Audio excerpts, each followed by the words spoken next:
নমস্কার, জয় শ্রী গণেশ। স্বাগতম আপনাদের প্রত্যেককে আজকের বিশেষ পর্বের অনুষ্ঠানে। আজকে মূলত যে রাশিটিকে নিয়ে আমরা আলোচনা করব সেটি কালপুরুষের নবম রাশি, অর্থাৎ ধনু রাশি, তাই না? ধনু রাশি হচ্ছে কালপুরুষের নবম রাশি। আর এই নবমের কানেকশন হওয়ার কারণে ধনু রাশির জাতক জাতিকাদের মধ্যে এডুকেশন একটা বড় বিষয়। অনেক ধনু রাশি আমি দেখেছি তারা জীবনে এডুকেশন করতে চায়, হায়ার এডুকেশন চায়, হয়তো জীবনের প্রথম পর্যায়ে সে এডুকেশন সেইভাবে করতে পারে না, বা একটা অসুবিধা হলো বা একটা ডিস্টারবেন্স হলো, কিন্তু তারপরেও কোনো না কোনোভাবে সে হায়ার এডুকেশনটা করেই ছাড়ে। কোনো না কোনোভাবে তার হায়ার এডুকেশনটা হবেই হবেই হবেই, হতেই হবে। বিষয়টা ঠিক এরকম যে ধনু হায়ার এডুকেশন করে, ধনুর মধ্যে ঈশ্বরের কৃপায় বাই বর্ন তার মধ্যে একটা অ্যাডভাইজারি টেন্ডেন্সি কিন্তু তৈরি হয়ে যায়। বাই বর্ন সে ভালো অ্যাডভাইস দিতে পারে, তার জন্য তাকে আলাদাভাবে পড়াশোনা করতে হবে না। যে কোনো ধনুরাশির সাথে কথা বলুন, তার মধ্যে একটা ফিলোসফিক্যাল থটস থাকে, থাকবেই, হয় প্রকট থাকবে অথবা প্রচ্ছন্ন থাকবে। সেই মেন্ডেলের মনে আছে এরকম একটা বিষয়, কিন্তু থাকবেই, অল্প থাকবে অথবা বেশি থাকবে। কথা হলো বুধাদিত্য যোগ। বিষয়টা কিরকম? রবি এবং বুধ যখন এক রাশিস্থ হয় তখন আমরা বলি বুধাদিত্য যোগ তৈরি হয়েছে। তাহলে বুধ এবং তার সাথে আদিত্য, তাই না?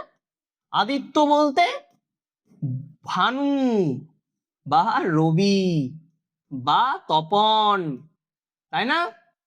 এই বুধাদিত্য যোগ রাশিচক্রের সব থেকে কমন যোগ, কিন্তু খুব পাওয়ারফুল যোগ। বুধাদিত্য যোগের পাওয়ারফুল কেন বললাম? কারণ অনেকেই ভাবেন দাদা বছরে 10-12 বার এই যোগ তৈরি হয়, কি আবার পাওয়ারফুল যোগ?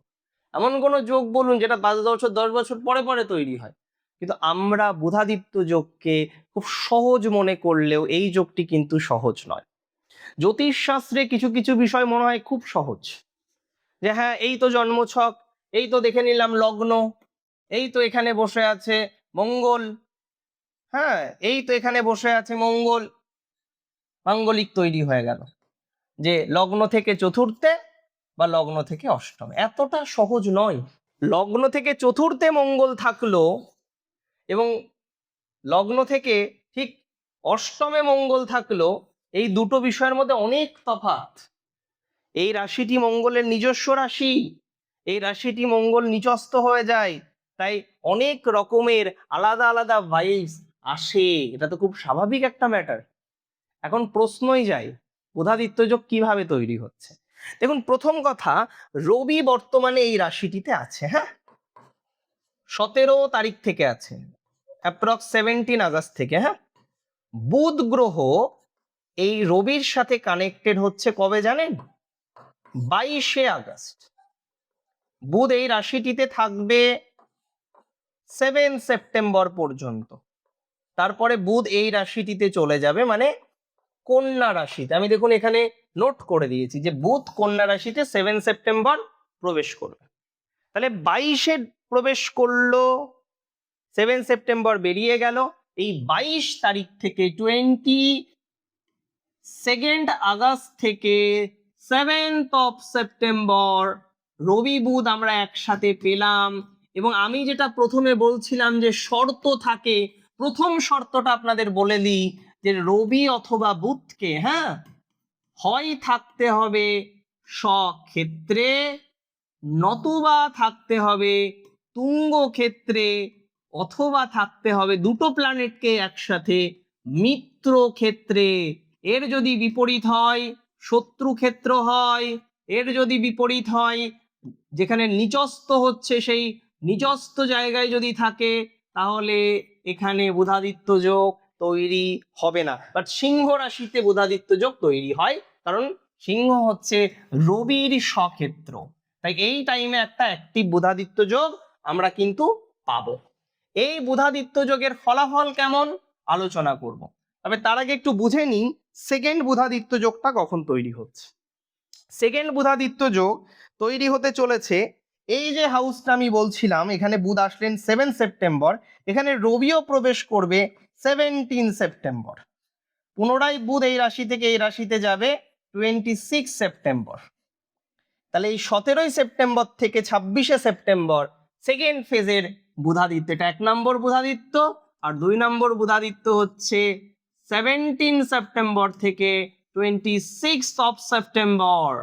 এই 2 বুধাদিত্যের ফলাফল চলুন এবার আলোচনা করি, অবশ্যই রাশি সাপেক্ষে।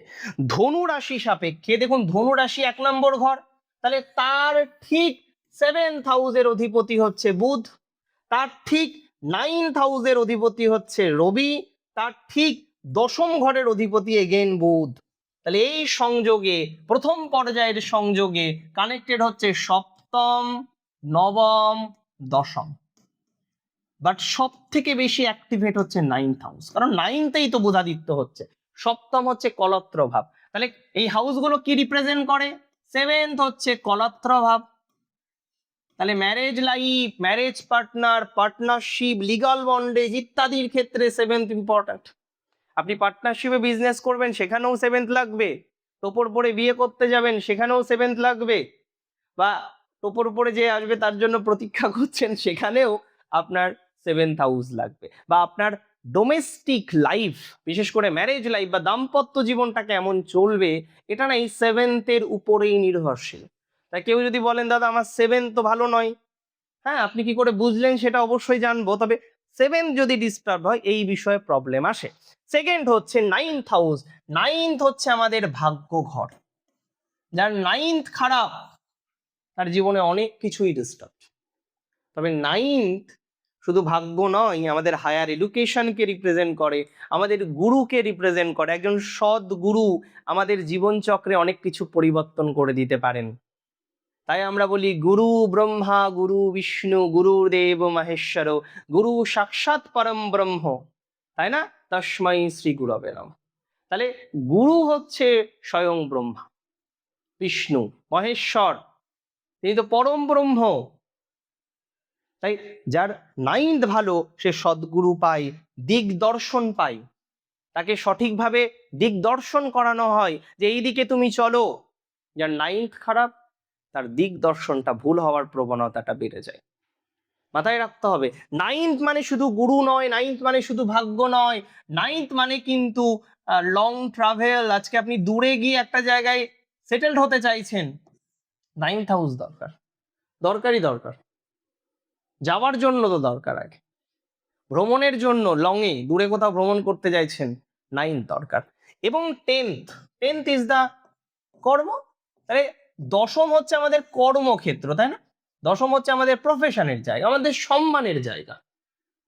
আজকে মাথায় রাখতে হবে 9th অ্যাক্টিভেট এই টাইমে, 22 আগস্ট থেকে 7 সেপ্টেম্বর, এই সময়ে খেয়াল রাখবেন কয়েকটি বিষয়ের প্রেডিকশন আপনাদের আমি দিয়ে দিচ্ছি। এই সময়ে যথেষ্ট ডেভেলপমেন্ট পাবেন। কিসে কিসে বলে দিই, যারা চাকরি চেঞ্জ করতে চান, কোনো কিছু পরিবর্তন করতে চাইছেন, পরিবর্তন হয়ে যাবে এই সময়।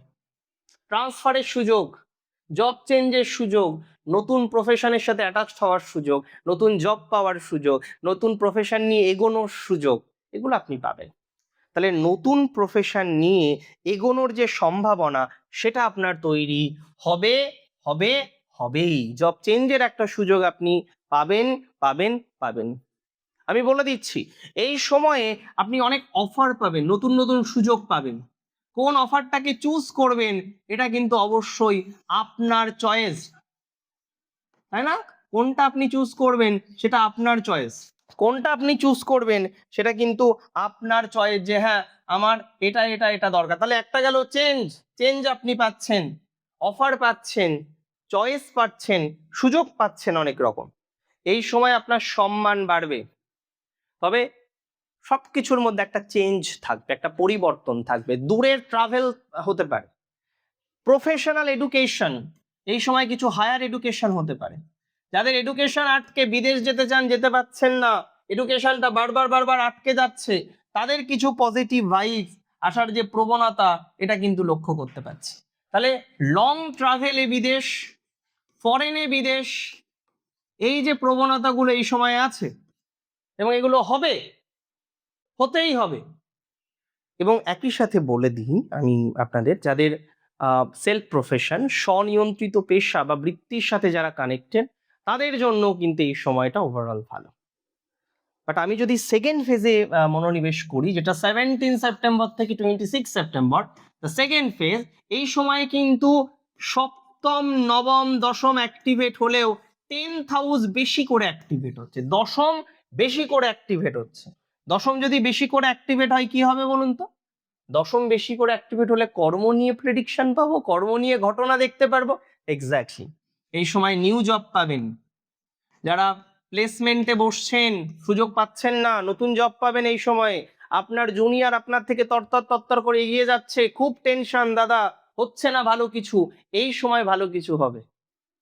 যারা যেতে চাইছেন দূরে কিন্তু যেতে পারছেন না, বিদেশ যেতে চাইছেন যেতে পারছেন না, প্রফেশনাল ডেভেলপমেন্ট চাইছেন কিন্তু তৈরি করতে পারছেন না, কোনো না কোনোভাবে বারবার চেষ্টা করেও আপনার প্রফেশনাল ডেভেলপমেন্টটা হচ্ছে না, আমি রেসপন্সিবিলিটি নিয়ে, আমি দায়িত্ব নিয়ে বলছি, এই সময় নতুন জব পাবেন, প্রফেশনাল ডেভেলপমেন্ট হবে, এই সময় নতুন অফার পাবেন, এই সময় ফরেন যাওয়ার ক্ষেত্রে সুযোগ পাবেন, এই সময় আপনার সম্মান বৃদ্ধিপ্রাপ্ত হবে, হতেই হবে।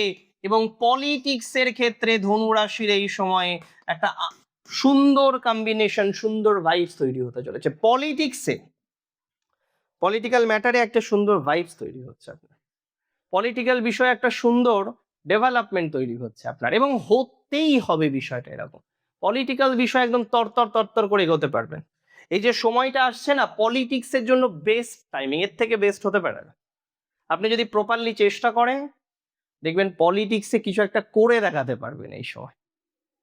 দেখুন, ওভারঅল একটা কথা মাথায় রাখতে হবে, আজকে আলোচনা করলাম বুধাদিত্য যোগ নিয়ে, এবং অবশ্যই ধনু রাশির জাতক জাতিকাদের নিয়ে আলোচনা করলাম। আজকের অনুষ্ঠান সম্পর্কে আপনার মন্তব্য আমাকে জানাবেন।